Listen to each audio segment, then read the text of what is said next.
What is up, ShadowZone fans? Thank you for tuning in on this special Tuesday 2 o'clock edition of ShadowZone. I am Brian James, your ghost host with the most.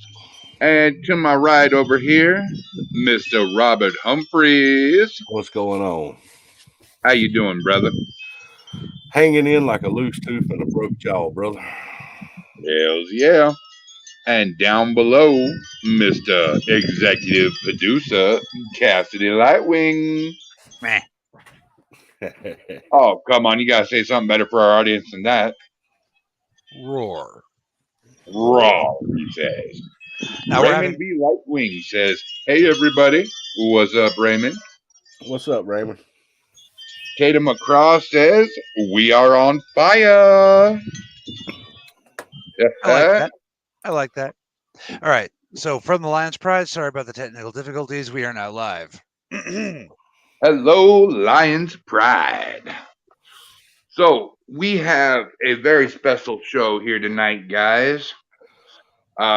Today we have from across the pond, Mr. Bradley Powers, who is working his magic, getting this show shared out as we speak. He'll be with us in a few moments.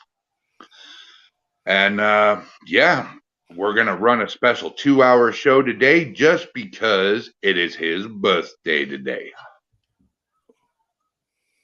With that being said, Mr. Robert, what are you drinking over there, buddy?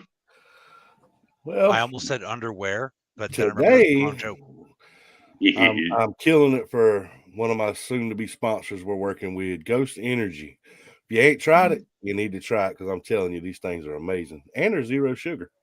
Yeah, what flavor you got there? This one here is tropical mango. Ooh, that's a good one. And of course, for everybody that's watching right now, if you have not gone out and checked out the Parapost Network yet, man, y'all are missing out. It is a Facebook-like atmosphere, but just for us paranormal people.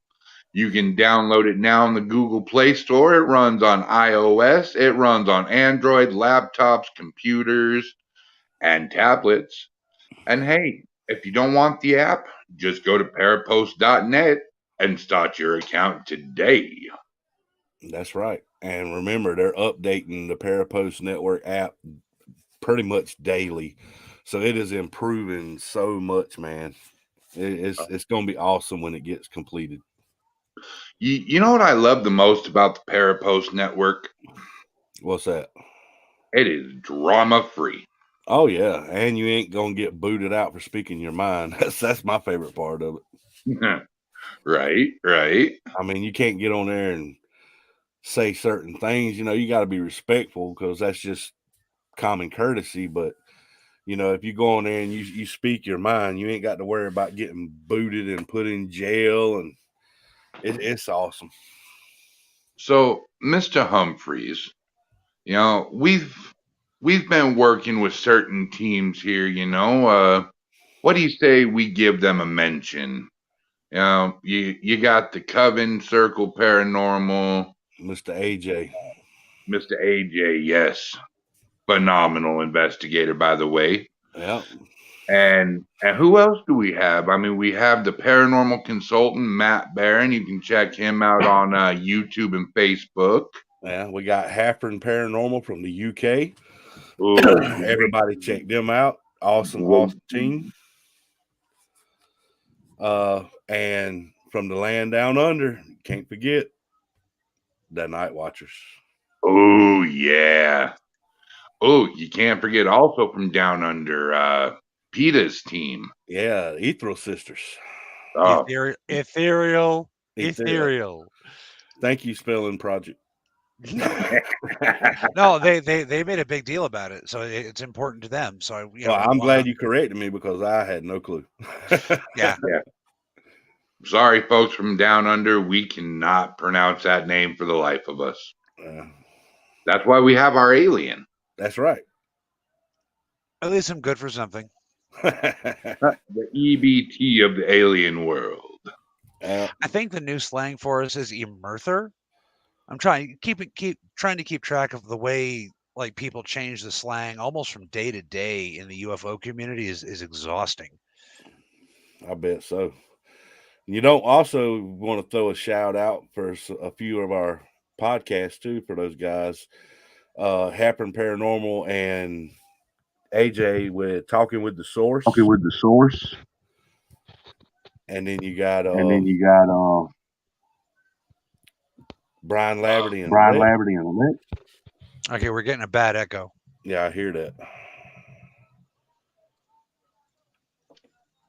Sorry. Oh, okay. But yeah, you got Through the Lens with Brian and Lex. Very good podcast. If you ain't checked it out, I highly recommend you do. You got the Lion's Pride, Mr. Cassidy Lightwings podcast. That's us. That's right. Very, very informative podcast. If you haven't checked them out, please go check out Bleeding Violin Studios, man. Awesome work. Why, absolutely. The website's still under construction.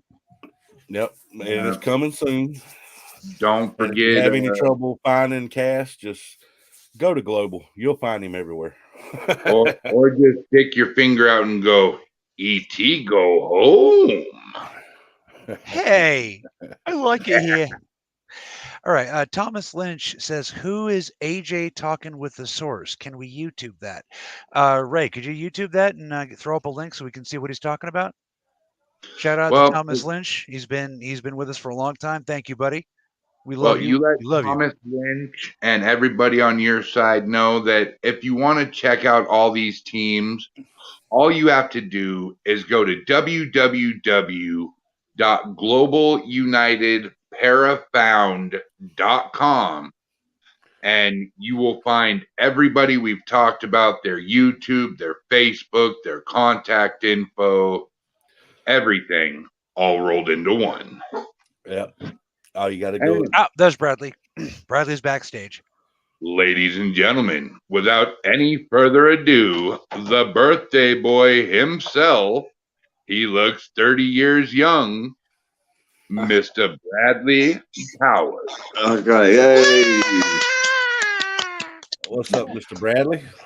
Hi there. Sorry for being late, but I got company, and someone borrowed my phone, and then they locked me out of my Facebook, and I couldn't get back in. And then the batteries are on, my phone is on low, so I've been locked a few things, a few situations.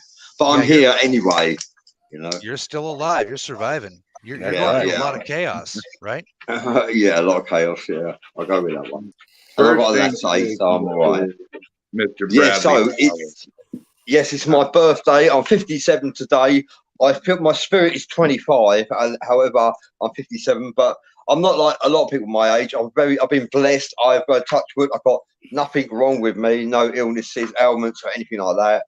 And so I have been blessed. And a lot of people who live in this complex, they will want me out because I'm quite a highly experienced person to have around.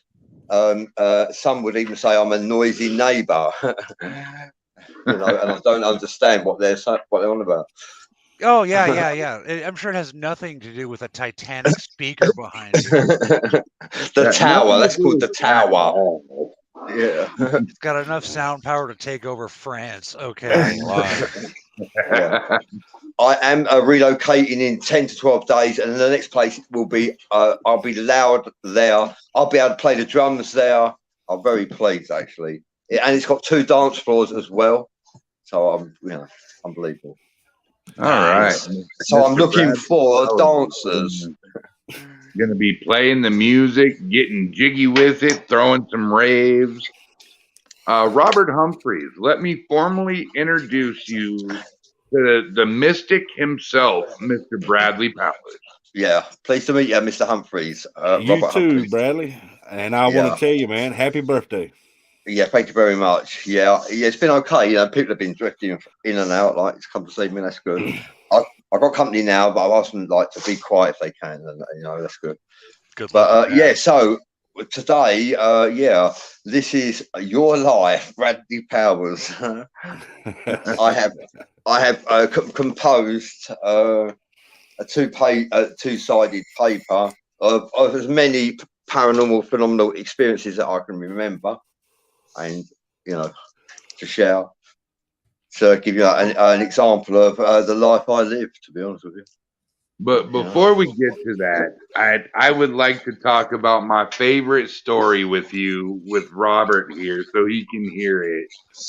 I want you to tell him the story about you getting Mike Tyson punched. Oh, by right. the You want to hear that story? Yes. Okay. Well, what happened was, let's just sit this down as well. I went to my former chapel. It was probably 2:00 in the morning. I'd just been around my brothers. I weren't intoxicated or anything. And I went to put my key in the door, and I felt a presence behind me, and it was come up through the floor. Believe it or not, behind me is a porthole, and I looked behind me, and I said to this entity, "Who are you?" And I got punched in the face, and I went flying backwards and landed on my back. He dropped me like he dropped me, he punched me, and I went down instantly. And I made my way away from the entity. I was on the floor, and I was crawling backwards to get away. And I stayed away from the premises for 3 hours, and I thought he should be gone by now. And I got punched in the face and never see it coming. It was a dirty shot. It was a sly shot.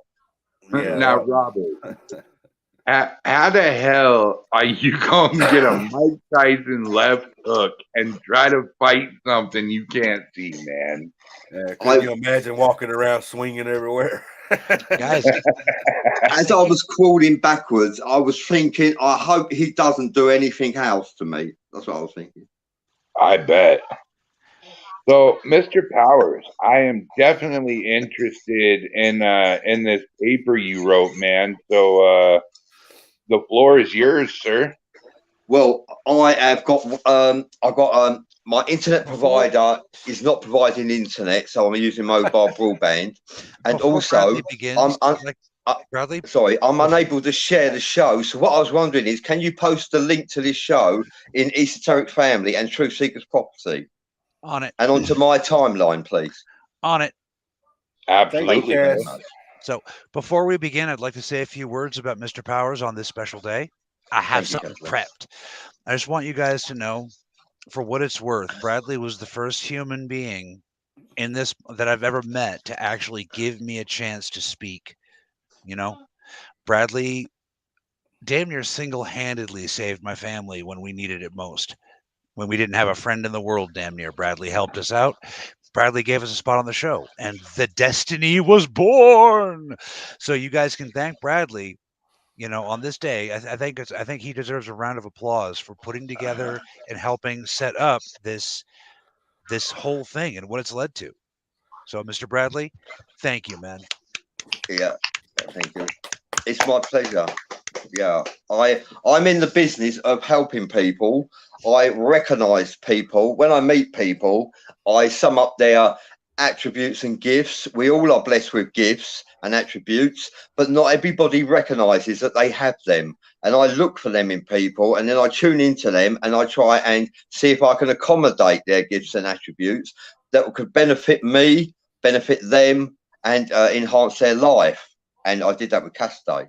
And it has actually, investing in Cassidy has been successful, Yes, it has. Thank you Hey, very much. you actually helped me out as well, too, Bradley.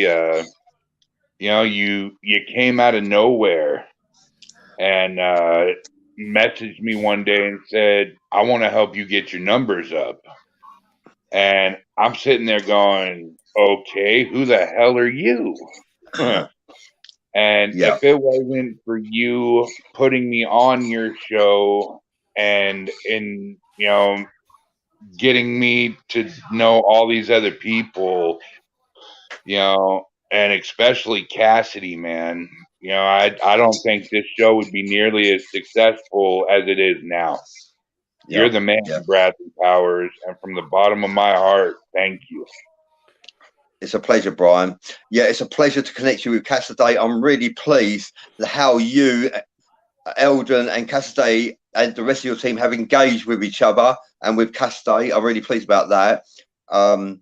Yes, you have enhanced each other's lives through meeting, and a meeting that I set up, and I'm really pleased that it's been a success. I really am. Absolutely. Yeah. Well, without any further ado, Mr. Powers, let's hear your life story, good sir. Well, one day, what happened was, my life. I was brought up by some parents that gave me a roof over my head, a place to sleep, and food on the table. So I was very lucky there. And anyway, at age 9, I remember my first paranormal experience was I went to look out the window, and I just got this this feeling to look behind me. So I looked behind me, and I saw a reflection of a black hand on the wall, like that. A black hand, a shadow of a black hand was on the wall. When I moved the curtains back, I saw the black hand on the wall. So I put the curtains back to as they were, and I was thinking, wow, there's a black hand on the wall. So when I moved the curtain back again, I had another look, and the black hand was still there, and it stayed there. I don't know if the black hand was a message to me. It could have been to do with the Black Hands gang, which might have been connected to my grandfather, or I don't know what the black hand meant. But that's my first paranormal experience, was a black hand. And that appeared before we moved to our new home. That's when I saw the black hand. And that was my first paranormal experience at age 9. I wasn't frightened or anything. And then we moved, and at the next place, the paranormal phenomena really started to kick in. I remember I awoke when age 12. I awoke, and I found sitting on my bed was a druid priest. You couldn't see through him. I wouldn't say he was a ghost. You could see the weave of the fabric of his cloth, and he was wearing a white robe. He had a hood over his head, and you couldn't see his face. And he was performing a sermon over me like I was a prince. And I remember thinking, I wonder what your face looks like. And then I got showed the image of a skeleton, and he was performing a sermon over me. And I never saw the flesh of him, but he was very materialistic. He wasn't translucent light, not at all. You couldn't see through him. He was solid matter, sitting on my bed performing a sermon, and that was a druid priest. He might have been a hierophant. What do you think that meant?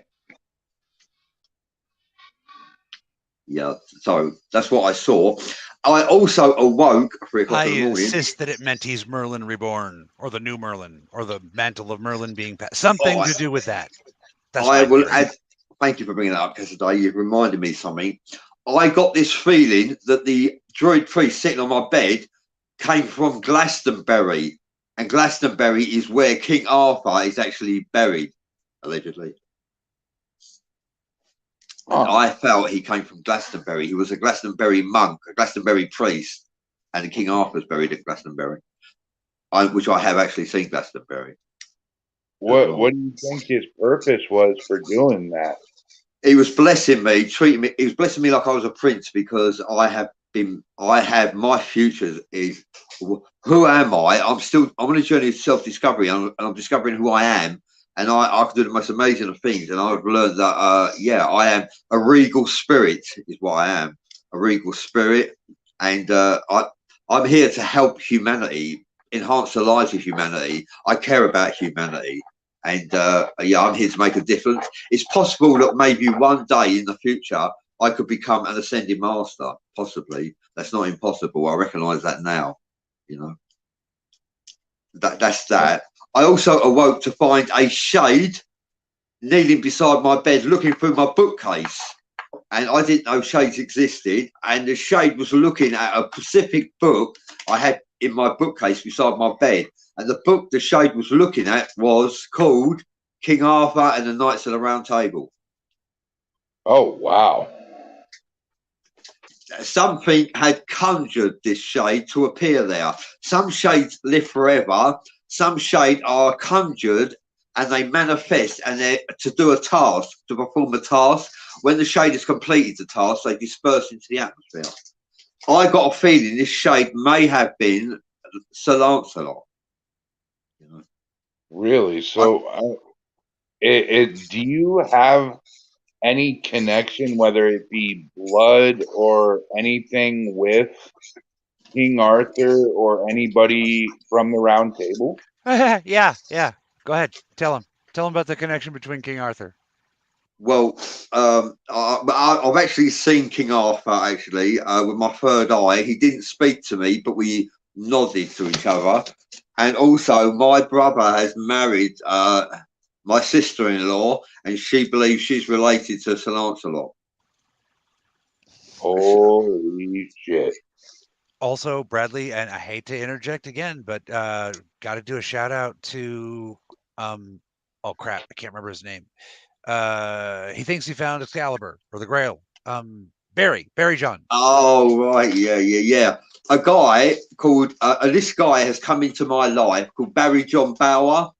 His birthday, my birthday's the 26th of April. Well, guess what? His birthday is tomorrow, the 27th of April. We are both Tauruses, and he has come to me because he would like me to broadcast this live. It's possible that he has found hidden vaults below the former hunting ground of King Henry VIII, and in those vaults is possibly Soul Calibur. No way.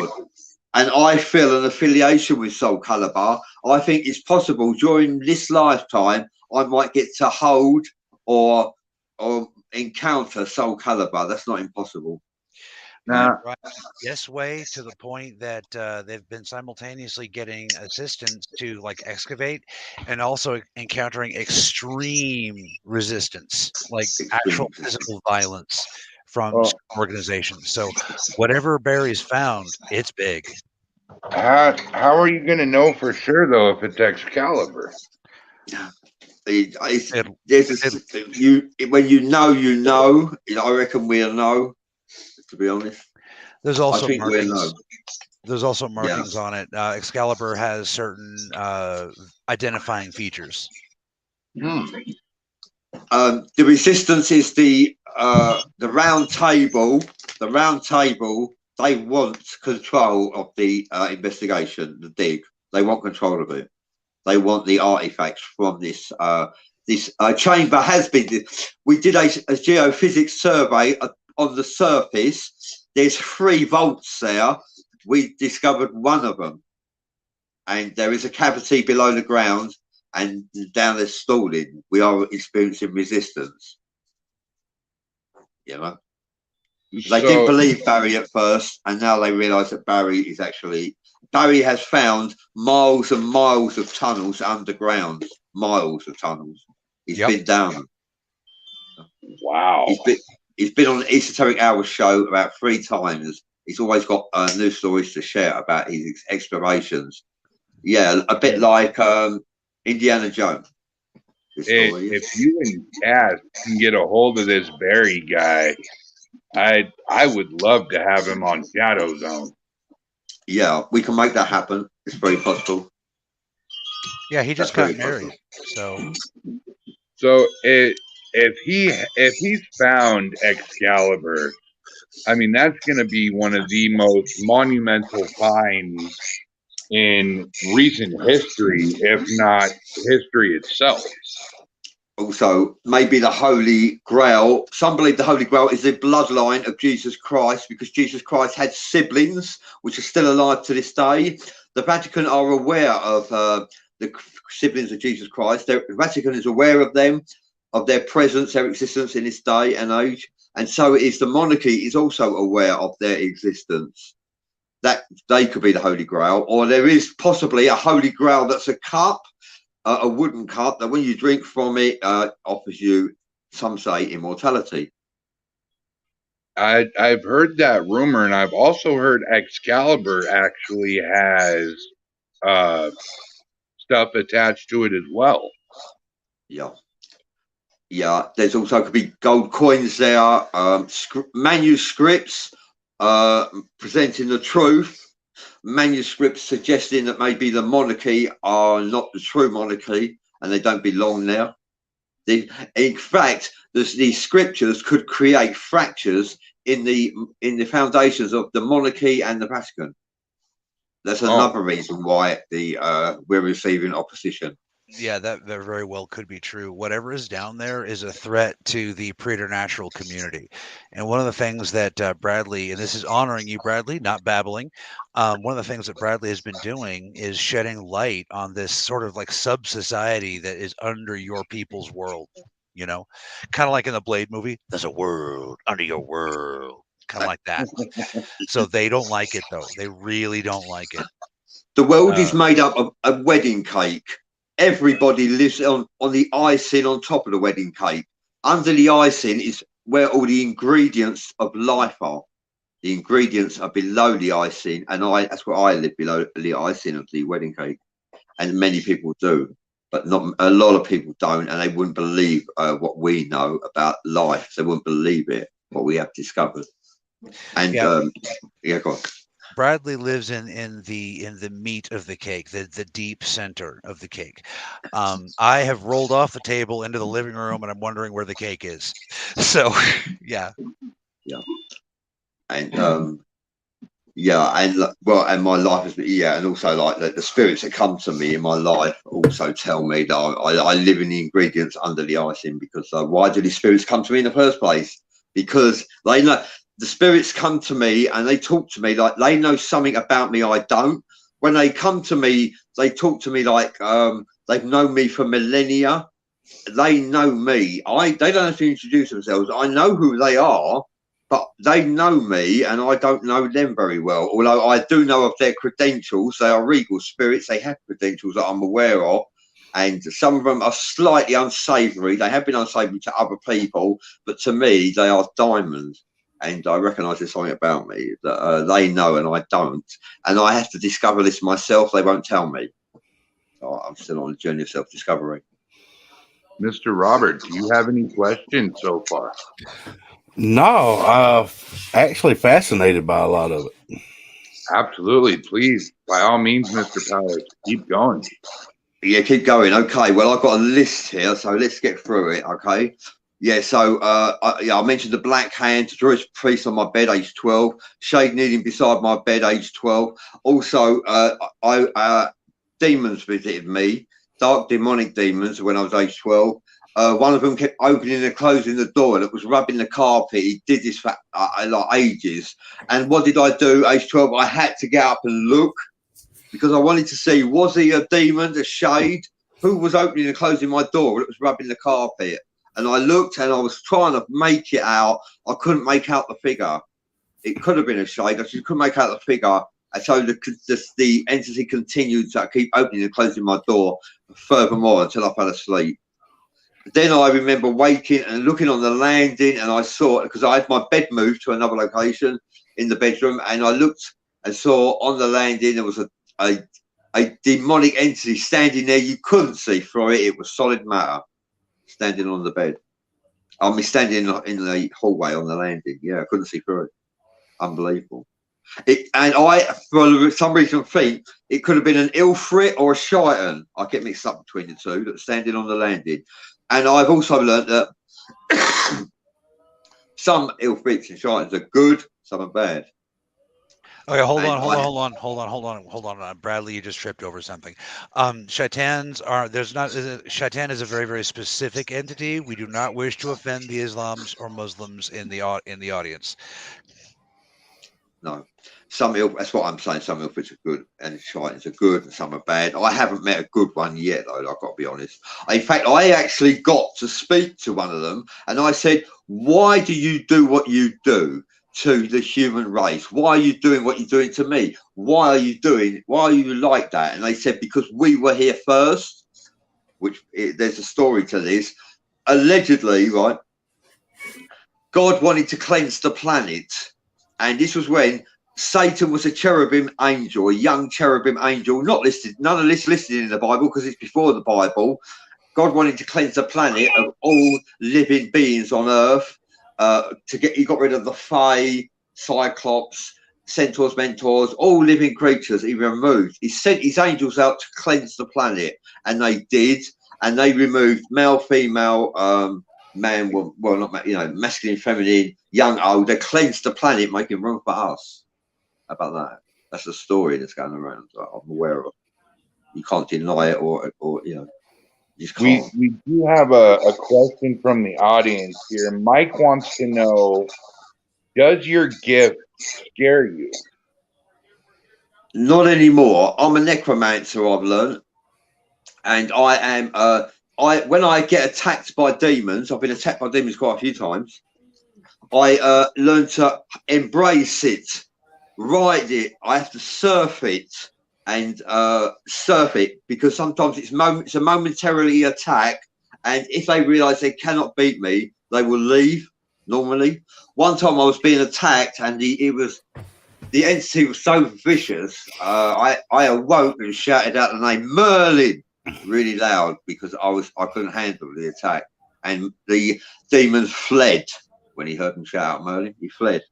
One time I had a demon try to fry my brains, a living entity, he was alive, and he tried to fry my brains using telekinesis, and Merlin appeared from nowhere, and he went, no, and he stopped him in his tracks. And he stopped him from frying my brains.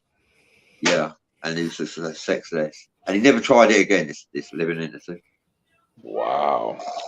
Yeah. And the reason why I know about the living entity is because not all demons are in the next life. There are demons this side of life too, who have been blessed with paranormal gifts. And they can do telepathy, mind reading, telekinesis. And I have encountered two of them, and they were both Dark Lords, and I've been possessed on 2 occasions, and that's how I know all about them. I know a lot about them, actually, because I've been possessed by them, so I do know about them. I'm possessed by one now, actually, but because I'm stronger than he is, he cannot lead me on a path to suicide, and that's what he normally does. He leads people along a path to suicide. I performed a sermon helping 15 young men head full of light, because one of them come to me called Chris. He was the other side of life. He presented a typewriter in front of me, typed out the words "help me" for me to see, and he said like he was led upon a path of suicide by this demon that's in me. And so yeah, I performed a sermon, and I helped 15 young men with the help of Archangel Gabriel, who offered them safe passage.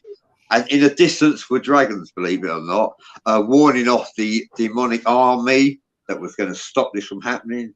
I offered 15 young men sanctuary. I led them along past the sanctuary to the head full of light, which, if you want to look at it this way, was the gates of heaven. And at the gates of heaven, they would be assessed and allocated their correct location, should they go there. Because when people cross over to the next life, believe it or not, some people are afraid of the light. Because of the life they've led, they are afraid of the light. They're afraid of being judged. So they don't head for the light, and they walk in purgatory. You know, a lot of people are afraid of the light. When a baby dies, age 6 months old, 3 months old, when a baby dies, that baby will crawl to the light. Other spirits that are in purgatory will see that baby, that infant, crawl to the light, and they will think, oh, it must be safe to go for the light, and they follow the baby. Those who committed suicide may follow that baby. Therefore, the death of that baby has brought a significant offering to help those who are trapped in purgatory by them following the baby to the light. Hence the reason why some babies die at a very young age. Cot death. Cot death, that's the word I'm looking for. Yeah, what do you think about that? Have you heard of a succubus? Yeah, I'm very familiar with succubuses. Incubuses, I'm more familiar with. I'm sure I had one before. By Jonathan. Yeah. Well, I will get to actually about incubuses and succubuses, because I have encountered incubuses on 4 I had a occasions. succubus, I promise. Yeah. Anyway, continuing. Once, as a young man, I was laying in bed, and I felt the presence of my grandfather come and visit me. I felt uncomfortable because he was a man you feared. I felt his presence, and I was thinking, like, I don't want to look because, like, but I knew he was there, and I knew he brought his dog with him as well. Anyway, in the morning, I looked under the dressing table, and there was dust there, and I had a look, and there was a footprint of a dog, of a Jack Russell that he had brought with him. So I know my belief that he visited was real because I saw the footprint of a dog there. Anyway, as time grew on, I also experienced abuse as a child, so the spirits were there, but they didn't really connect with me. And I became a very successful businessman. I had 2 car yards. I had a car showroom. I had a nightclub. My nightclub was called the Chapel, and I was involved in life. I've always been a spiritualist all my life, but I was involved in life. Anyway, and then until in my early 30s, I became possessed by a mind reader. And I became a voice hearer, and he was trying to make me think that I was going insane. And I knew I wasn't going insane, but I didn't understand why I was hearing voices, his voice, or voices of other people. I didn't understand it. But I was kind of alarmed, but I didn't know how to deal with this problem. I knew I wasn't going insane. Anyway, I experienced this possession for 8 years. Then he left me, and I had 4 years of heavenly bliss. I experienced life as a normal person for 4 years, enjoying the fruits of life. And then I became possessed again by another entity, living entity, who is also a mind reader, who knows telepathy. He talks to me using telepathy every day, and he also knows telekinesis. He knows how to be cruel to you, and that's the one I've got in me right now. And anyway, I've got to be honest. When I was at my nightclub, the Chapel, there was a spirit standing there, and I saw the dog that was in with me. I had a dog there. The dog was going crazy, jumping up and down, looking, wagging its tail, and there was nothing there. Yet it was going mad. I realised now that spirit that was standing there was actually Merlin, but I didn't know it was Merlin at the time. I recognise it was now. Yeah, in my chapel, I used to get loads of blue flashing lights. We didn't have the lights. The laser lights were not on, yet we'd have blue flashing lights in the nightclub. The blue neon flashing lights. And shadows. Yeah, shadows as well. Shadows. Yeah, haunted my nightclub, the chapel. Anyway, so I ended up, I've been a voice hearer for 20 years. I got possessed by a second possession 12 years ago.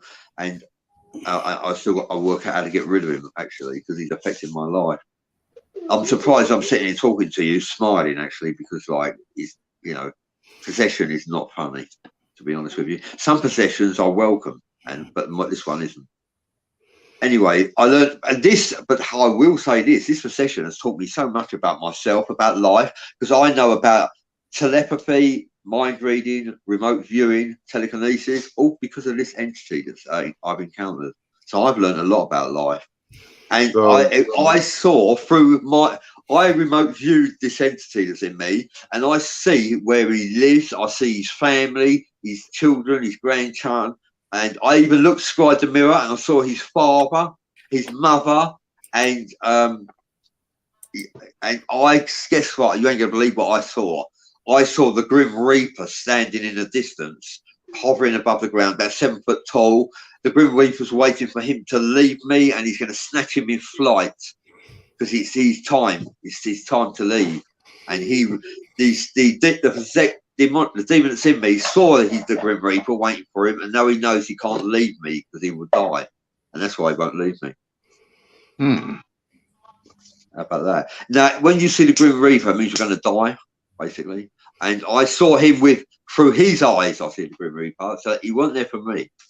He was there for him. And also, I have the tattoo of a Grim Reaper on my arm as well, just so happens, which is a way of paying homage to Mr. Death. I'm paying homage to the Grim Reaper myself. So, I'm not afraid. I have been startled. I've been stirred, but I don't get afraid anymore. To answer that question, I'm not afraid anymore. It goes with the job. Getting attacked by demons actually goes with the job. I've been attacked here in this place. Truth. As well. It really does. I accept it. If they attack me, they attack me. I hold fast and I ride it out. I do. I've had them jump on my back, punch me in the guts, come up to me and punch me in the guts and then run off. I've had all sorts. I've been physically attacked. And I've also encountered incubuses that have sexually groped me on 4 occasions. So I know they exist. One occasion, I felt a tongue in my ear. I woke to a tongue in my ear. and I thought it was a demon, so I started just strangling it. And then I realised, oh my God, you're not a demon, you're an incubus. So I let it go. And the incubus stood beside me and said, make love, not war. Then he showed me 4 of his friends making out with myself, all embracing each other. And I didn't know how to apologise to this incubus that I just tried to strangle. But he was all right about it. He was all right about it, I'll give it that. But I've encountered incubuses on 4 separate occasions. I've encountered a phallus rubbing against my inner thigh. That was quite an experience. Oh, I felt flattered. I am honoured. I'm honoured that they come to me in that manner, actually. I don't invite incubuses or say, hey, I'm on offer. They just do. They just do. Hang on. Yeah, so, that's how it works. Mike says, I had a PEA cardiac arrest at Manchester Royal Infirmary in the cardiac theater.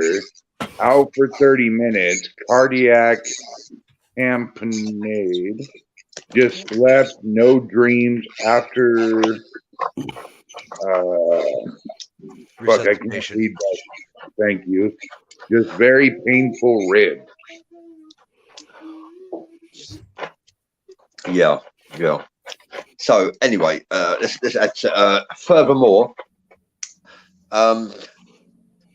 So that was a Grim Reaper. I actually see a shadow behind my door, and I looked up and I thought, there was a shadow behind my door, and I thought the shadow was actually debating whether to jump in me or not, because the shadow was thinking that I could be a trap.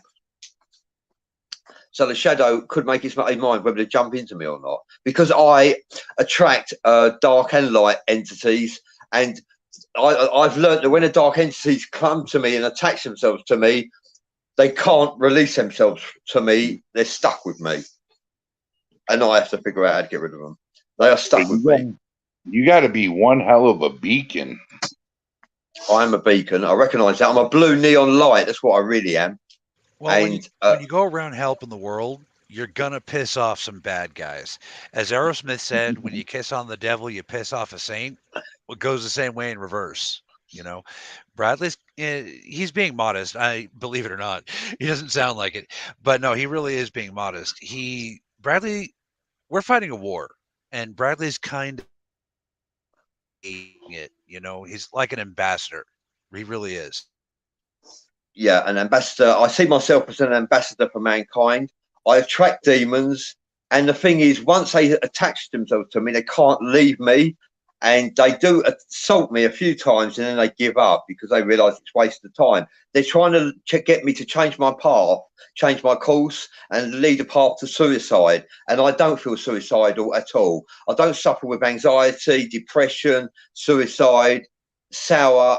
I'm not sour or bitter. I don't get any of that. I'm a positive ball of light, and I am positive, and you will never catch me talking to you about depression or misery. All I do is lift spirits of other people around me. I will lift your spirit. I will not. You will never hear me talking negative vibrations, sharing negative vibrations. You know what I mean? That's what I do for a living. I am positive all the time. Give me a problem and I'll find a solution. Do you know what I mean? Give a quick shout out to Mike, who says, "You are amazing, Brian." Thank you, Mike, for that and being a part of the show, man. You, my friend, are awesome.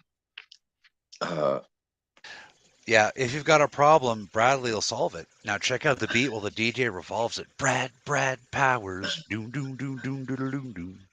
Sorry. Yeah, give me a problem and I'll find a solution. That's what I do. That's what I do for a living every day. Give me a problem, I'll look for a solution to the problem, because that's what we're here for, to navigate and forge new paths in this garden of life. And we are here to seek ascension as well. Me and you, we're going to have a big talk after this, Mr. Powers.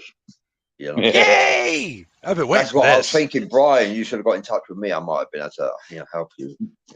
Good evening, Raymond. Yes. Yeah. Definitely. Go ahead, Mr. Powers. Do some shout outs if you want. It's not a problem with me. people love to hear their names being mentioned in these shows. Awesome. Cool. I've been waiting for this. All right. So, Absolutely, Mike, you can totally be on it.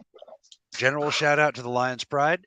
Also, Ghost House Paranormal. Hell yes. Come see us on Tuesday, I think, for her interview. We also have Candace Fowler, who wants to know, ask if has this entity ever asked you if he wants you to contact his family, the entity that you've been speaking with? Hey, Brian. For me, I have had friends and relatives come to me, as well as regal spirits. The regal spirits, they want me to perform tasks, maybe locate hidden treasure for them. Thank you. I was thinking of that. Yeah, Interesting. I knew. So I got to roll up. Hey. Thomas, as usual, being extremely enthusiastic, says, "Yes, mate. True powers is I can't speak. Re-equalization of our essence. Boom, motherfucker!" And I don't lose a cookie for that because Thomas said it. Yeah, I've had the regal spirits. They want to work with me. I'm not a Luciferian. However, with Lucifer, you can work with him or for him. You know, and I have a different perception of Lucifer than a lot of people have. Lucifer and Satan for me are not the same people. I know they're both a Satan adversary, must be Lucifer, but Lucifer is also worshipped as a dragon god by the occult. And can I comment on that as a Christian? Go on. I thought Lucifer and the devil the same person, you see. Yeah. Well, I'm sure he's the fallen angel. Yeah, Lucifer is a fallen archangel. Yeah. And whereas Satan is a fallen cherubim angel, they're not quite the same person. No, I wouldn't say so. Yeah, that's up for debate. Can you elaborate what the differences are between the two? That's why I'm interested. I know. Some people believe Lucifer and Satan are the same. Okay, that's why they are both devils. Yes, granted, but it's debatable whether they're the same. That's debatable. Hey, real quick, is that Sarah? No, Sarah's not here. All right, well, in case you're watching it, shout out to Sarah. She's a talented young musician. Yeah, thank you. Lucifer is worshipped as a dragon god because Lucifer is a regal spirit.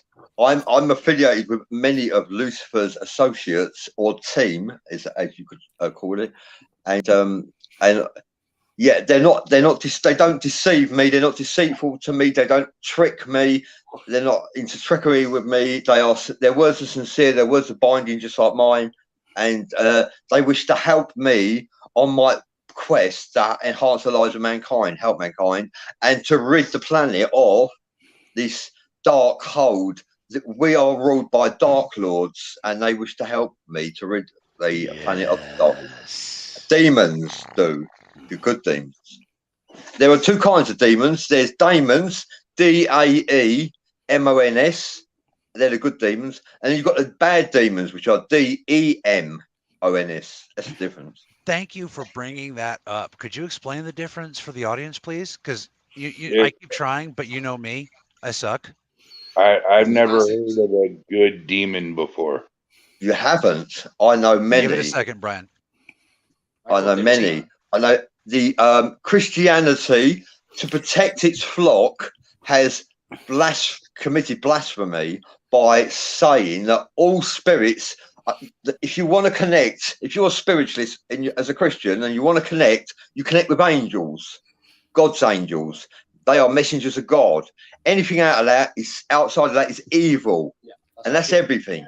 If your parents come to you, they are evil. They are demons posing as your parents, and I've learned that's not exactly true. I've encountered my mother, and she wasn't a demon, and I know that was my mother. My mother said to me, "See, I told you I'd come back and haunt you." A point of clarification. In this business, we very, very much put a divisor between the fallen and other, spirits, and that's where you get the little demons. There's the big difference between demons and daemons. You see what I mean? Yeah. One is fallen angels, and the other is the spirits that you meet when you're walking down the street. Because fallen angels. And what are fallen angels? Well, they could be extraterrestrial, or they could be God's fallen angels. They form archangels. However, you have to take this into consideration. There were demons walking the planet that are demons in their own rights. They're not fallen. They are demons. God must have created them in the beginning, to be honest with you, or before the Bible. There was a time before the Bible was created, before it manifested. There was a time that is erased from us, not mentioned at all. There was a time before the Bible, and I recognise that. Well, and yeah, some right there in demons Genesis. that walk this planet have every right to be here. They're not evil, like as it's been presented to the Christians. They are here to help enhance the lives of mankind, and they are labelled as evil beings. Don't have any connection to do with them at all, which is very sad, actually, because it's not true. If I may, this actually goes back to the Pact of Nicaea, when the old word for demon got sort of folded in with the Christian mythology. When I say mythology, I'm not saying it's fake. Okay, I'm just using the word for the sake of academics. The word demon got associated with all these other spirits. So, like if Irene was here, she could help us out. Like for example, in the Shinto belief system, they just refer to all spirits as quote unquote demons. You see what I mean? The colloquial has been abused, and we can thank the Council of Nicaea for that. And the reason why they say all spirits are evil and bad is to protect their Christian flock from being I don't know what the word is. Misled. That's it. Yes, they are protecting. God and the angels are protecting their flock from being misled by saying, don't talk to anybody who isn't an angel because they are evil. And they're trying to protect their flock. I understand that. I understand the logic. And for the Christians in the audience, it is this part is very, very, very imperative. I'm not talking smack about the Catholics or anything like that. You have to understand that one day, back in the 1500s, one day all these things were okay. You could go see the local wise woman. You could talk to you could do all those things. And then with the publishing of a book called the Malleus Maleficarum, suddenly it flipped. In the 1500s, they changed the definition. So as Christians, I think people kind of have an obligation to figure out what is really going on there. Check out the Malleus Maleficarum, look it up. Yes. And Mike here says, I think Brian is very gifted, but Bradley seems mentally unwell.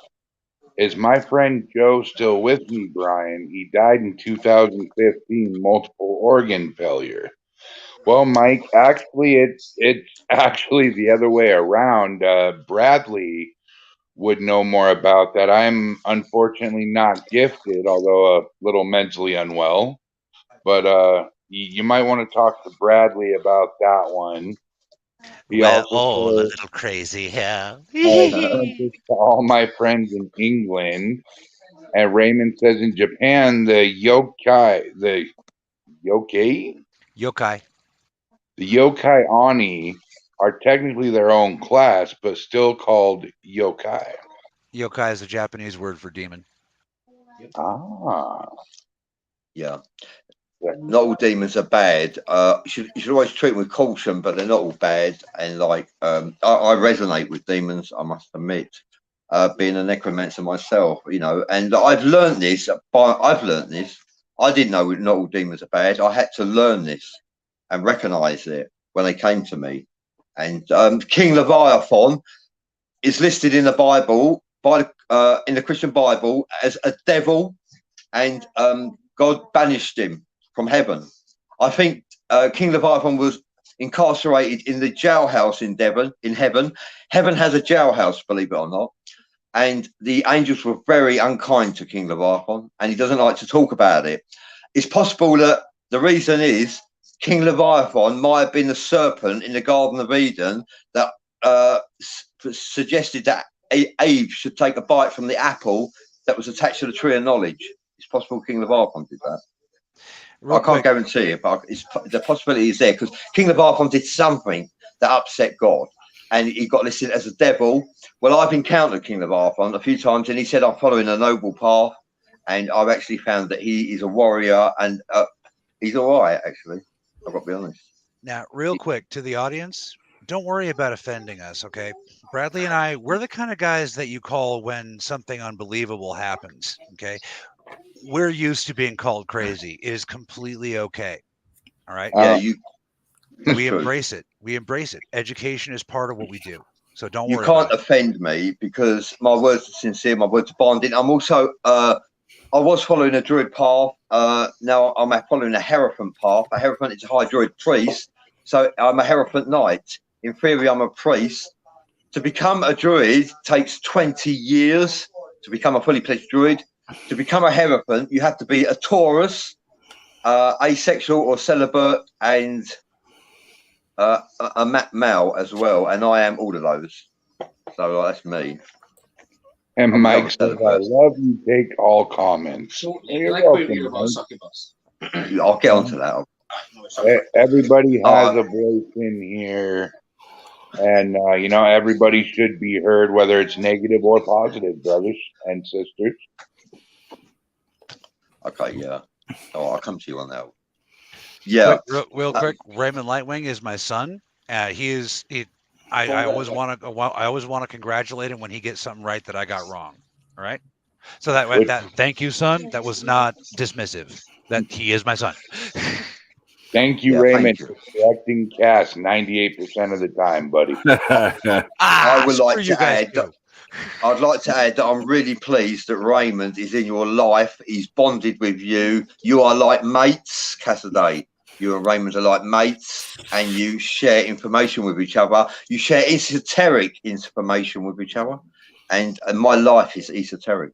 So I'm quite, I'd like to connect with your son even more, actually. I do. I enjoy him becoming an active member of your life and bonding with you, Cassidy. I really like that a lot. He's also a vital member of the company. He's the one that does most of our video editing, and then Robert does the rest. So between those two, we've got everything covered. Amen. Yeah. I'll also say it's possible. Like I experienced teleportation. I was performing a ritual. I thought I'd been following a Sethian path. I performed 8 rituals, and when I was facing north, and what happened was I had my eyes closed, and when I went to walk away after finishing the ritual, I found myself facing southwest. I nearly fell over the furniture, and I was facing southwest. Now that was impossible that I could be facing southwest. And I reckon that either Merlin or King Leviathan, they moved my location of where I was standing. So they were just they wanted to show me something. King Leviathan he has an order in the occult called the Order of Leviathan, and they are an order of Time Lords. Time Lords are real and they do exist, and he has an order of Time Lords, and he has created a book which actually presents how Time Lords can actually manifest in other locations by using their pineal gland, not using any tools. They use their pineal gland, and he knows how to activate your pineal gland, and that's how Time Lords work. And it's not a good day to find out why they have so many rules. Can you tell the audience what it actually felt like to be teleported?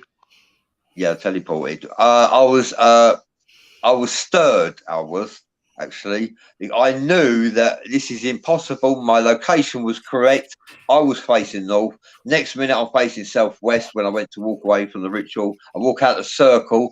I was facing southwest. I was stirred, and I knew Merlin was either playing a joke on me, or it could have been King Leviathan was actually showing me something.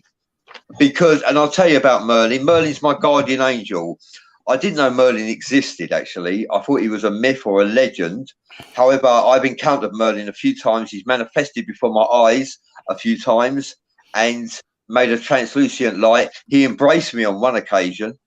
And also, what else can I say about Merlin? He introduced me to the tarot cards. He told me how to paint a pentacle for necromancy in the floor of my chapel in silver paint, making it easy, offering easier access for spirits to travel and come and see me. like similar to a ley line. And when I finished painting the pentacle for necromancy, my smoke alarm went off and I couldn't stop it. I had to bust my smoke alarm off the ceiling, and I had to put it in a bath of water to try and shut it up because it wouldn't shut up. And the electromagnetic waves that come through the floor, which you could see visually, they set off my smoke alarm. See, what I find so fascinating here is something that I've noticed that almost no one ever brings up during esoteric hours. But since it's your birthday, I want to bring it up. Basically, you've experienced the golden 3 T's. Okay, in metaphysics, there you got the 3 major T's that we're trying to achieve. That's teleportation, telepathy, and telekinesis. Yeah. So it's not terribly uncommon to meet someone who's experienced one of those 3, but for all 3 of them. So we need to get you to the X-Men school or something. I've experienced remote viewing as well. That's another gift that I've been blessed with. These gifts are random. They come to me at random. I'm not in control of them. I do not know how to switch them off or switch them off, on or off. I don't know how to, but they come to me at random and I experience them. I've learned I'm a shadow mage. I've seen shadows leave my body and go on missions. One of my shadows actually found the sorcerer this guy who I'm possessed by has got a sorcerer who's in charge of him, and my shadow found him, the sorcerer, the Dark Lord sorcerer, found him where he was. But the sorcerer picked up on the presence of my shadow, and he sent that henchman to follow my shadow back, and the shadow brought the henchman back to me, who assaulted me and punched me in the face. That's why that happened. I know why it happened, because I got caught. To Mike, he says, please read for me, Brian. Unfortunately, bud, I don't have any special abilities. I'm a little bit of a sensitive, but for the most part, I'm a paranormal investigator. But I do run a show every Friday night at 8 p.m. called Tiffany's Tarot, and she could definitely do a reading for you. And Bradley, this is for you. Raymond wants to know: can you specify what you mean by necromancer? I'm a necromancer. That means I have the ability to awaken spirits from their slumber, activate them, and give them a purpose in their world. Give them a purpose in life to make a contribution to our lives. I can cause them to help us, and they can shine darkness on people around me, or they can shine light. I don't wish evil on anyone or curse anyone. I ask them to shine light on people around me. However, there are demons at war with me right now, and yeah, we are the demons that are helping me. I ask them to shine darkness upon the demons that are attacking me or are rising up against me, and they have to shine darkness on them, because the demons that are attacking me are passionate about their cause. They wish to cause me to change my path and lead me on a path to suicide, and I won't allow that to happen. If I feel suicidal, it means they've won, and I won't allow that to happen either. And speaking on his behalf, as proof of this, during the cancellation, when basically everyone had turned against us, due to the Jehovah's Witness, Bradley refused. He didn't get involved. You see what I mean? He doesn't speak ill about people. He doesn't give in to that kind of darkness. That's correct. I have people. I had 5 people come to me with cases. They wanted me to perform a show to slur Cassidy's name, and I wouldn't. And people say I was out for collecting figures. I'm all about the fame, the publicity. Actually, I'm not. My shows would have been big time if I'd had them on my show, but I didn't want to hear what they had to say about Cassidy. I didn't want to destroy Cassidy's life, and it's debatable what they had to say, And I will say Jehovah's Witnesses as well. Yeah, I'm not in the business of destroying lives, To be honest. And Raymond wants to know: so you can interact in depth with spirits, you don't desecrate the dead. And Mike says, will do, Brian. You seem to have a scary gift. On occasion, yeah, it can be a little hair-raising, bud. Okay. Now, real quick, Brian, do you see what I was talking about? Like how we, this is why I want to teach you how to use tarot and such. You see? So, Tarot is a mirror to the soul. I brought Tiffany Reynolds to you. I really care about Tiffany a lot, and she's very gifted and talented with it. She's got over 100 packs of tarot cards, and she's on my team as well. And she's been helping me perform readings for many people. And performing a tarot card reading for someone can actually change their life, offer them positive vibrations, and make them recognize who they are. Tarot cards are mirrors to the soul, and Merlin insists that tarot cards are the real deal, and they can offer you an insight to who you are or what's coming your way. Following the path that you're following, the tarot cards will tell you what's coming your way if you stay on that path. Okay. Hey, Cass, maybe this is one for you to take, bud. Mike says, please help me understand, and says, you just won't accept. I was just typing a note to Mike.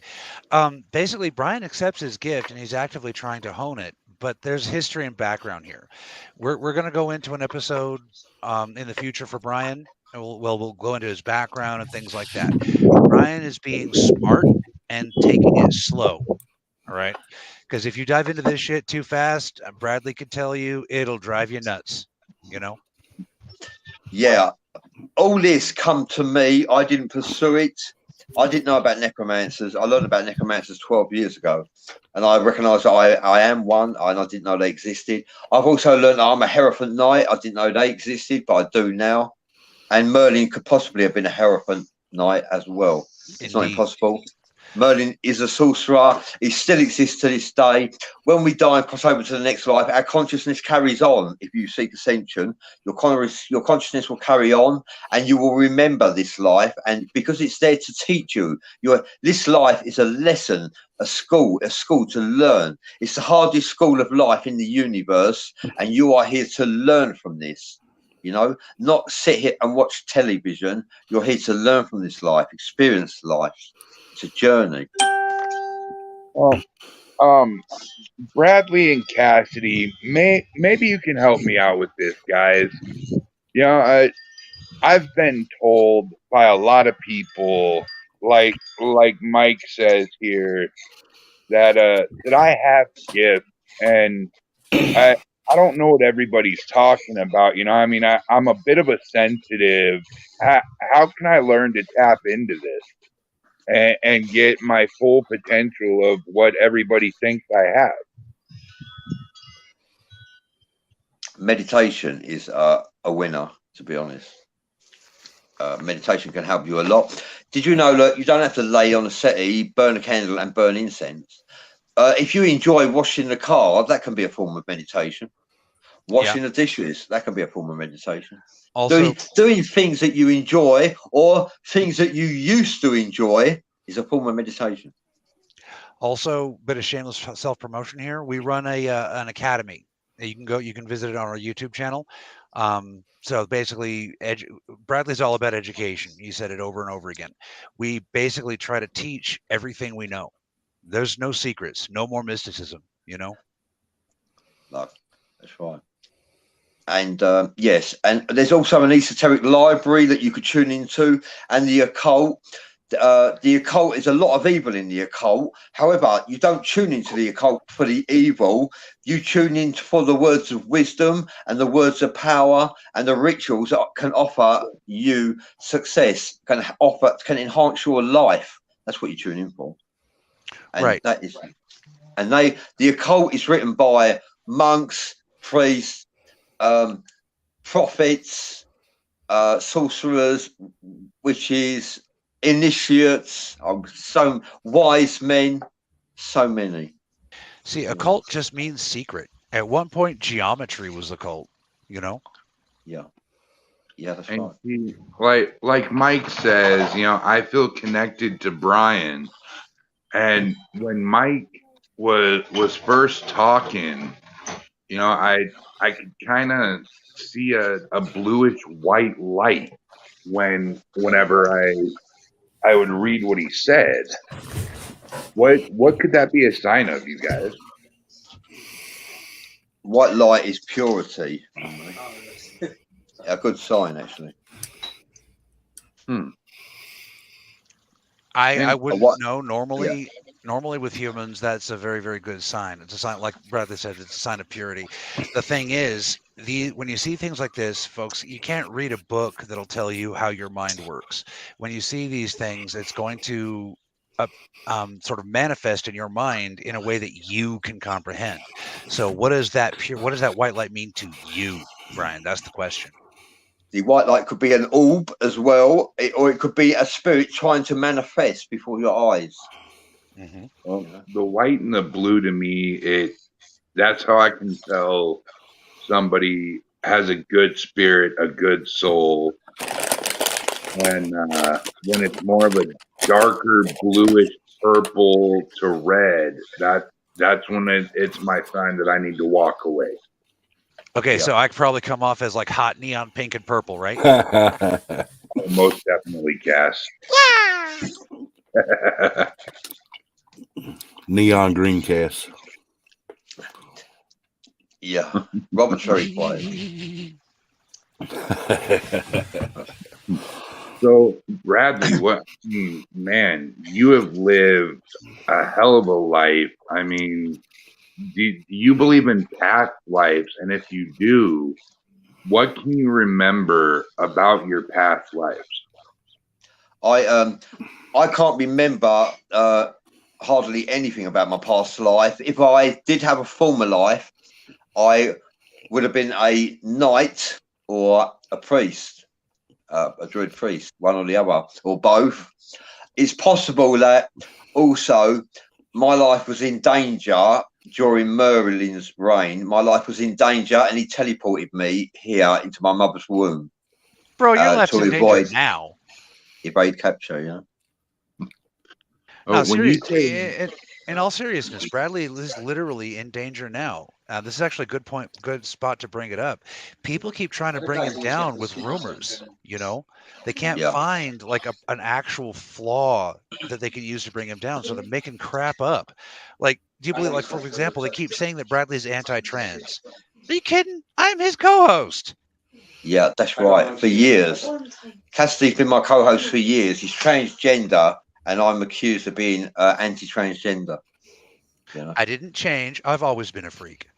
And I attract freaks and misfits and weirdos. I attract them, as well as tortured souls, tormented souls, and lost souls. I attract them too. I haven't got a problem with that. I don't seem to attract normal people.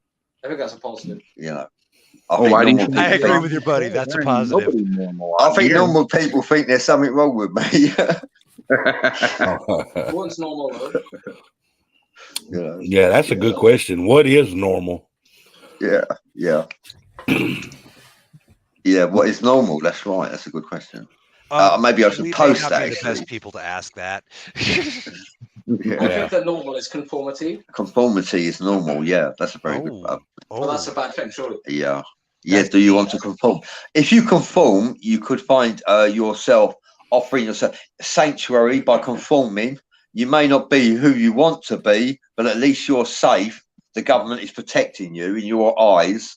So, normal in 1940 Germany was Nazism. Yeah, so that's right. How dangerous normalism is. Yeah, that's true. Yeah, normal in Germany in 1940 Germany. That's how dangerous it is. Yeah, that's true. That was normal. He needs to gassing Jews was normal. Yeah, that's how dangerous normality is. Yeah. If you're that willing, if you're that desperate to conform, that is the result. Yeah. For example, it's an extreme example. Yeah. Sorry to interrupt. Peter McCraw said, who is a blanket term for the word average? And weird is fun. And there's our boys from Halfren Paranormal said, what's up, guys? Brian Robert. Yeah. Yeah, hi there, Robert. And thank you Mike, for being quiet and letting me do the talking. Mike says, please look after yourself, Bradley. You're no freak. You're so lucky to have Brian as a mate. Thank you. Again, different connotations in America. Yeah. Yeah. There's you're right about the rumors. Even here in this world that I live, there's all kinds of things going around about me. There's no substance, there's no clarity, there's no victims, and yet it still carries on. You know what I mean? Because I bother people. I am content with my life. I'm quite successful in things that I do, and it bothers people who haven't got a life. And like they're the haters that look for the bad, and like there's no bad in me, and like they just create slander. I reckon. Well, you just remember one of my favorite song sayings, man. Ain't nobody gonna take your pride. Ain't nobody gonna hold you down. Yeah. Finish it off. What? Oh, it No, says more about no, your you enemies got than to you. keep on moving. Ain't nobody that's gonna break right. my spine. Oh wait, wrong words. Haters are gonna hate no matter what. You should put yourself on camera, Cassidy. It's my birthday. Talking to a screen. Yeah, come All on, right, Paul. this is for you. All right, trigger warning, folks. Trigger warning. That's better. Yeah, I get to see Cassidy live. Strawberry. What? Here we go. Hi. That's I'm the guy who keeps interrupting. I apologize. I'm the medium at that side of things. Hi. Yeah, actually, how you look there reminds me of the guy sitting on my bed, but he was in white, but yeah, I couldn't see his face, but like, he had a big robe on him. Now this is my super deluxe Emperor Palpatine costume, i.e. I like bathrobe. Oh, Emperor Palpatine is like my idol. Yeah. Mike says, Except I'm less new to this, but you guys are awesome. Well, thank you, Mike. I'm gonna let the love flow through you. And if you want to check us out more, Mike, we are on every Sunday at 7 p.m. Pacific Standard Time. We are on every Friday at 8 p.m. Pacific Standard Time. Mr. Humphreys, when is your show, brother? Paranormal Static is every Thursday, 7 p.m. Oh, Eastern thank you. Standard Time. Yeah. Almost left. Yeah, I'll have a look at Bradley one. Powers. And When keep is your eyes your out show? because the network's always adding more shows. That's right. Bradley Powers, when is your show, sir? Esoteric Hours is normally on a Wednesday and a Sunday in the evenings, possibly 5 p.m. American time. It's on in the evenings, 10 o'clock in England, Wednesdays and Sundays. It's And very Cassidy? random at the moment. Cassidy, your Okay. show don't matter. Oh, Just kidding. When is your show, brother? my show is whenever it happens. Now, coffee time is kind of chaotic right now because we're in the middle of trying to find a new safe place for Shar to live. You know, house hunting and all that. So, but normally it's Monday through Friday at 3 p.m. Denver time. And Mike says, I'm hooked. Well, Mike, if you go to YouTube, type in what is it? The name just changed. Global United Studios. Global United Studios there, Mike. You will find all of our podcasts we've ever done. And of course, you can find Mike for spreading the channel. Cassie, back to you. Sorry, I have an interruption problem. And of course, you can find all of our shows on the Lion's Pride on YouTube. And then we've just recently started the Bleeding Violence Studios YouTube channel, and depending on how the machine gods treat us, we'll be able to have all of Bradley's classic episodes of Esoteric Hours up soon. Check out PD Region Paranormal on YouTube also if you miss or want to watch any of the old Paranormal Static videos. Yeah. And we got 2 or 3 new podcasts that's going to be coming up here in the next couple weeks too. That's going to be really interesting. So, we are just podcast machines, yeah. Hey, are the rumors true that you guys are basically starting a whole network for paranormal activity? Basically, more or less. Yes, we are. I hadn't put the cat out the bag yet, but we are actually in the processes of building a platform to stream everything on. All of us will be on one big platform. I'm sorry, I didn't know the cat was in the bag. My bad.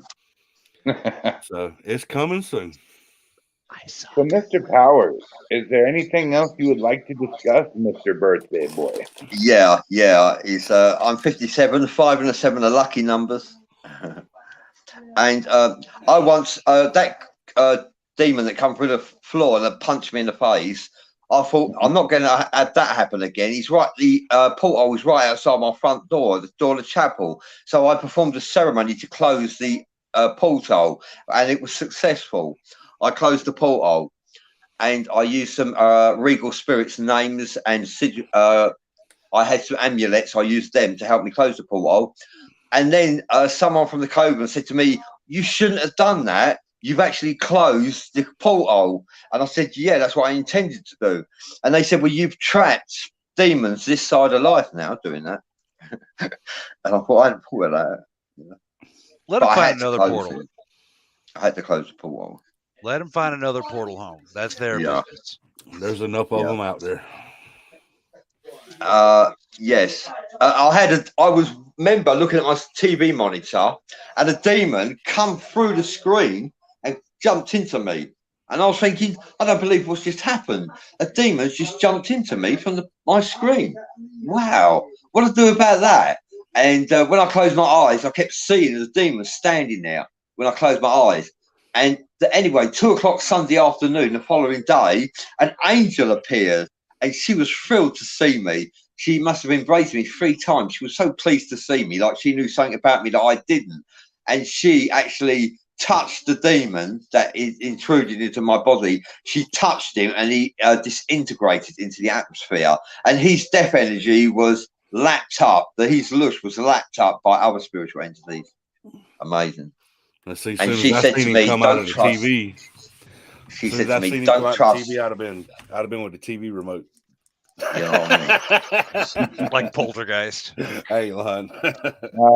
Bradley, can you explain to Mike here what is a portal? Oh, a portal normally has a gatekeeper, and the gatekeeper could be extraterrestrial or a dragon or a member of the Fae. And a portal is a place that spiritual entities can come into this realm from their realm, uninterrupted, and safely as well. They can enter our realm through portholes. Aleister Crowley went round opening up maybe 11 portholes. He opened 11 portholes, and Dennis Wheatley, who wrote satanic novels, said to Aleister Crowley, "You are the most evil man in the world," doing that, because he went round opening portholes, enabling anything to come through these portholes, and I mean anything. And it just so happens a couple of years later we had the Roswell crash. You know? Yeah, Aleister Crowley tore a rip in the barrier that keeps your solar system secret from, so everybody knows you're here now. Good job, Aleister Crowley. I am. See, as a necromancer, he loves being talked about, good or bad. He loves the attention, and he actually sloppily tried to close the portal, and he created a gash in the cosmos, which is still in existence to this day, I believe. The gash in the cosmos. Aleister Crowley is a legend, and Aleister Crowley is a beast as well. Just so you know. And that is why there is a song called Mr. Crowley. Yeah. It's kind of like he did great things. Badly. Terrible, but great. Yeah, that's right. That's right. His work is worth researching. It works. Aleister Crowley's magic works. He learnt the dark arts, and it works. However, he is a beast, and you cannot deny that. Now, for those of you who are interested in a more scientific explanation of portals, stay tuned to the network. That episode's coming. Just not today. Yeah, so that's when I encountered my first angel. I've encountered 4 angels. Archangel Gabriel was one of them, actually. However, this was an earth angel. We all have angels attached to us, even if we don't ever get to see them during our life. And those angels try to enhance our lives if they can, if you're willing to try and enhance your life yourself, Some people are set in their ways, closed-minded, narrow-minded, set in their ways, and they don't enhance their life at all.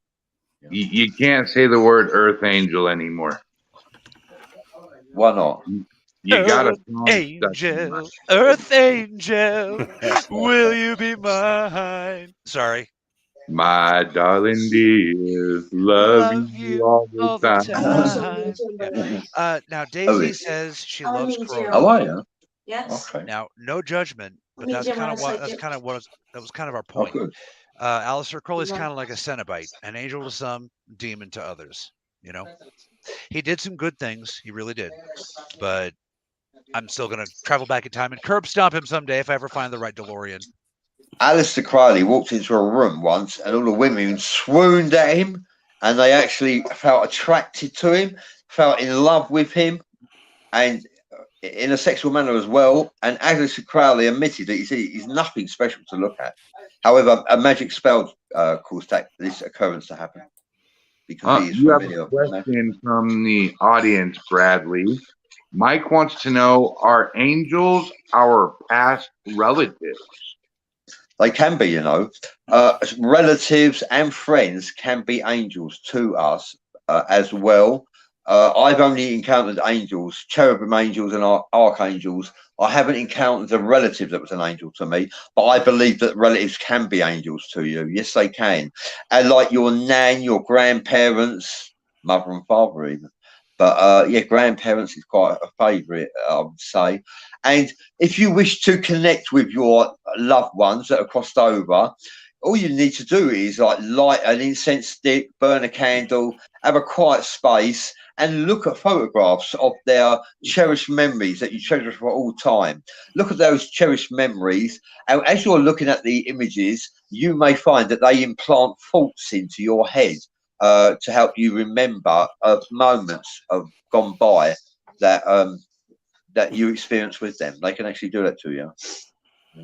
I've been itching, Bradley, to ask you a question.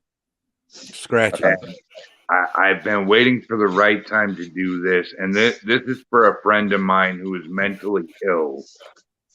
Do you believe that demons cause mental illness, or is it in fact our brains that cause mental illness?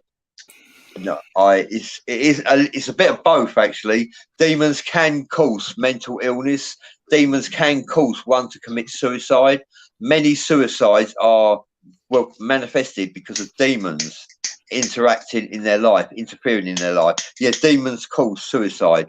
Demons can cause you to become mentally ill. Yes, they can. And I'll tell you who else. I think it's a multi-dimensional beings. Archons can also do the same. And archons attach themselves to a human. An archon's sole purpose is to create misery in the life of a human and feed off their lush. They feed off your lush. Archons can do that. I had a druid priest remove an archon that was attached to me a few months ago. Daisy would like to know how you know how you know it was a demon that came out of your TV. Because I see it with my own eyes, and it wasn't anything nice. Yeah, and I didn't invite it in my body either. It just come into me, without an invitation. And it was alarming. I was alarmed as well. My instincts told me, my intuition told me it shouldn't be there. My intuition told me I think I've got a bit of a problem on my hands. I got demons just come into me from the TV. Work that one out. What did you do about that? And then out of the blue, the following day, an angel appeared and she got rid of it for me. Very kind of her. I'm grateful, truly grateful. All right. Big shout out to Ken Allen and the Wizard Table. Likewise, brother. Nothing but love and support, my friend. That's right. Now, Bradley Powers, how can you tell if a demon is causing your mental disabilities or if it, in fact, is your brain? The truth to that is you can't tell. Sometimes the demon will let you know, want you to know, but a demon can also create chaos in your mind without you knowing. Okay. I want to add to that. There actually is a way you can tell, but it's really subtle, and you got to teach yourself. The presence of a possession will actually leave a smell. The increased neural load creates a detectable smell that dogs and some people with a good sense of smell can detect. So if you're smelling like an ozone coming from inside your own, nose, like it's not coming from anywhere, right? It's just inside your own, right? It'll be like an ozone electrical smell. Okay. But Kind of like an another ion way. machine, right? Yeah. I'll be honest with you. Okay, all right. You said that today. You prompted this from me. Your instincts, your intuition. Intuition is a compass to the soul. Intuition is message from within, message from your soul. Your intuition can tell you that you are being interfered with by something, another matter. And your intuition can tell you this if you're tuned into yourself. Because the answer to life, it lies within. If Jesus comes to you, he'll come from within. He's never had anything come to him. Adam, Tell shoot. him that he's a demon. And he's never had any smells or anything, but he feels like the voices in his head and all the feelings he gets. I mean, they're not normal, and he wants to know if there's a natural way to deal with this.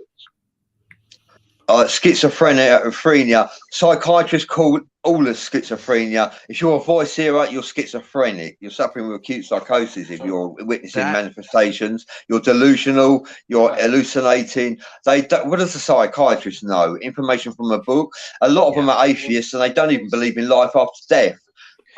Whereas voice hearing, could be spiritual, and the psychiatrist will struggle with that and tell you that you're hallucinating and you're delusional. No, voice hearing can be spiritual. Spirits can talk to you as well, like I'm talking to you. They can talk to you in your head, outside of your head, as if they're sitting next to you.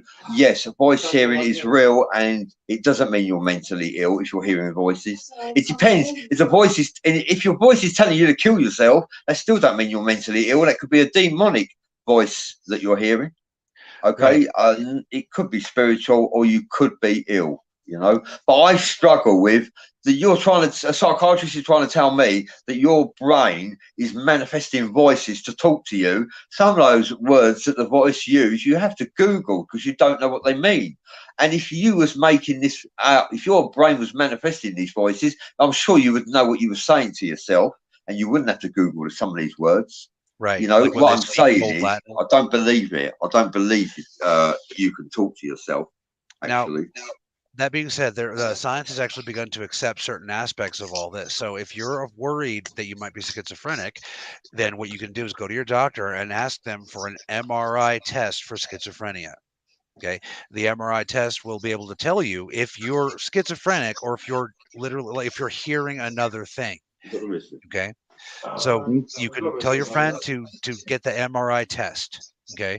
Now, that being said, honestly, I don't think he's got the schizophrenias, Also, schizophrenia is a form of quantum mechanics, quantum physics, and quantum physics is a science that scientists don't fully understand. Mike says there's no such test. Yeah, buddy, I got to take it about every 6 months. So, yeah. Thank you. There really is. Also says, what a breath of fresh air you guys are. Incredible. Speaking of Tiffany Tarot, Tiffany Reynolds in the house.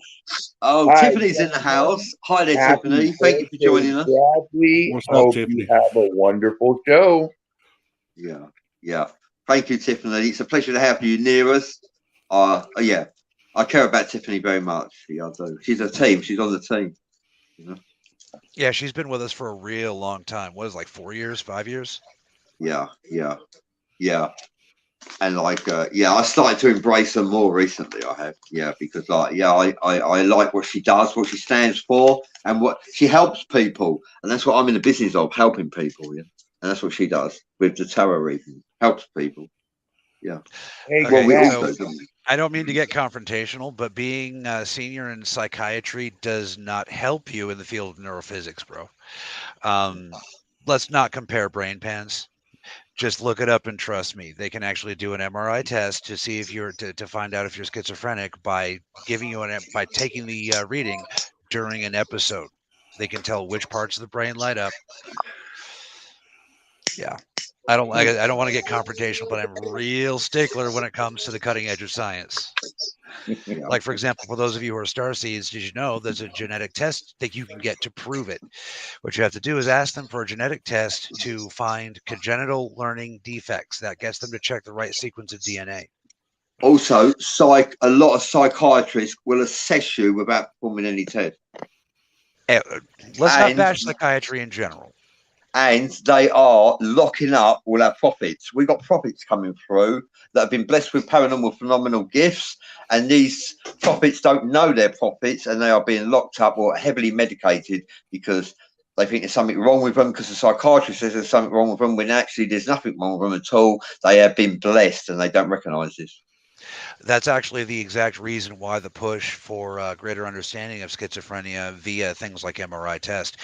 With the enlightenment, we'll say, and progress in people accepting other cultures, what they've been finding out is that many indigenous and other things like Vedic, for example, Vedic scholars who get medical degrees, they've been trying to make headway on this for many, many years, but they've just been getting poo-pooed. Like, oh, that's not real. Ha ha ha ha. But let me enlighten you gentlemen. Let me enlighten you gentlemen on my knowledge of psychology.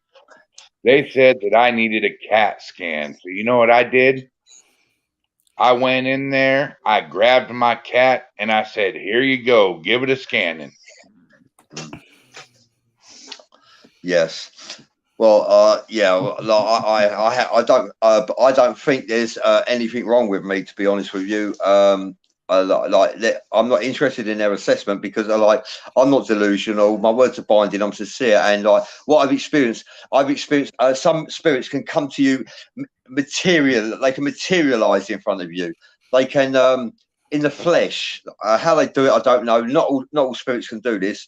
I've had here.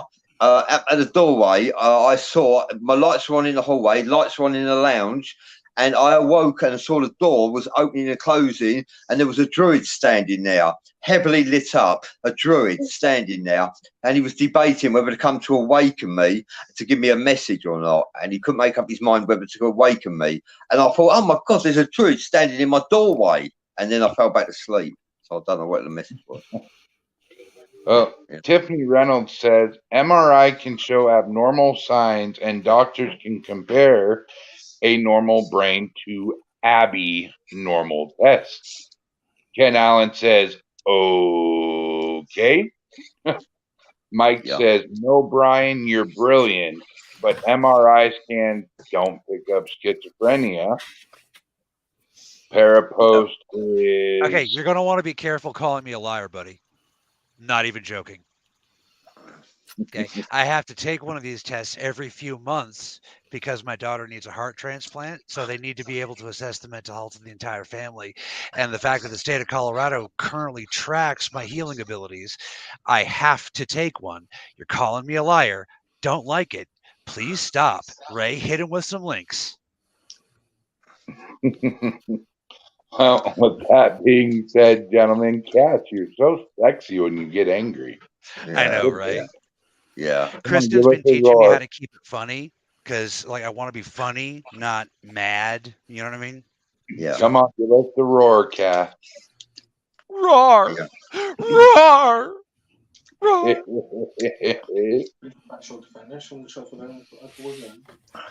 Yeah. So Bradley, before we have to go, I have one more question for you. We have talked a lot about Merlin. Now, are we talking about the Merlin that was the very high and powerful wizard in the Round Table Ages? Yeah, I have actually seen the Round Table. I know it exists. I see it in Winchester Castle is where the Round Table is located. And also, when all the knights stood on the Round Table, it's using Merlin's magic. It's a porthole as well. so they could actually they were Time Lords, the Knights of the Round Table, and Merlin is a sorcerer, not a wizard. A wizard uses a grimoire to like read words of power from spells in a grim scribed into a grimoire. That's where a wizard gets his magic from, and it works. And a wizard is very powerful indeed. However, a sorcerer is just born with magical qualities, and Merlin was one of them. Merlin was born from a half demon. Merlin is half demon, half angel. His mother was a nun, and she was inseminated by a demon, an incubus, and that is what happened there. And that is how he was born magical. His uncle, who is a wizard, Uncle Graeus, I believe his name is, actually raised Merlin as well. I know quite a bit about Merlin. And it just so happens I didn't want to move here. A situation occurred in Essex by London, which is where I'm from, and I had to move out the area to change my life because I was associating with gangsters, if you like. So I moved away to get away from the table, because you don't leave the table. You just don't leave the table. And I wanted to change my life. I had a son to think about. So I moved away to Wales. And it just so happened by coincidence that I live 30 miles from where Merlin was born. And I've actually visited the location. I posted on my timeline an image of me at the location. But Merlin, I live 30 miles from where Merlin was born. Merlin is very real. He's not a myth. He's not a legend. And Merlin is Welsh. And it just so happens the English king, King Arthur, was born in Newport, which means that he is Welsh too. That's someone I know. That's It may interest you. That's why they're going to close the show soon. But Merlin is from Wales and has connections to the old gods and goddesses, and Avalon is a highly debated to this day, and its location. So I'll save it for you. Ken Allen says, I have been a practitioner of the occult in one form or another since I was roughly 11 years old. I am now 46. I have worked with angels, demons, and I have worked with the jinn. I can tell you based on personal experience, and please keep an open mind, I have had to banish and clear 2 homes from an angel that was harassing people because this particular home was no longer a Catholic church. You cannot always categorize non-human entities in a comfortable, pretty little box. Not all demons. Very correct. Yeah, yes, agreed. thank you, Ken. And to that point, Ken, we've been trying to develop a taxonomy of entities, as it were. You know, it is my belief that it's kind of time for this planet to start understanding these entities in high resolution. You know. Yeah. Well, guys, that's a dog putting his bit in. We have covered just about everything in its powers, Mr. Bradley. we haven't covered everything, but I don't mind ending the show. It's not a problem. I've had many more experiences that I haven't shared with you yet, but like it's not a problem. We can always do another show, and I'll come on and discuss some of the other stuff that's happened to me.